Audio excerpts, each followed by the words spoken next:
tentang sebuah cerita, tapi bukan cerita alur film. Cerita ini mengandung nilai-nilai kehidupan. Pahami setiap katanya, simak alur ceritanya, tentu kamu akan mendapatkan nilainya.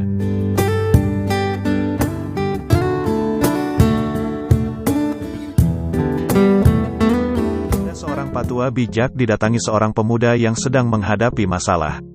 Tanpa membuang waktu, pemuda itu langsung menceritakan semua masalahnya. Pak tua bijak hanya mendengar dengan seksama, lalu ia mengambil segenggam serbuk pahit dan meminta anak muda itu mengambil segelas air. Ditaburkanlah serbuk pahit itu ke dalam gelas lalu diaduk secara perlahan. Coba minum ini dan katakan bagaimana rasanya.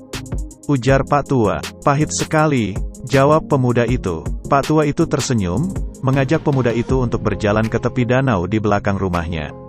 Mereka berjalan berdampingan, dan akhirnya sampailah mereka berdua ke tepi danau yang tenang itu.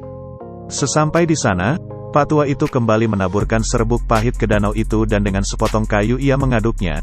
Coba ambil air dari danau itu dan minumlah. Saat si pemuda meneguk air itu, Pak tua bertanya lagi, bagaimana rasanya? Segar, sahut si pemuda. Apakah kamu merasakan pahit di dalam air itu?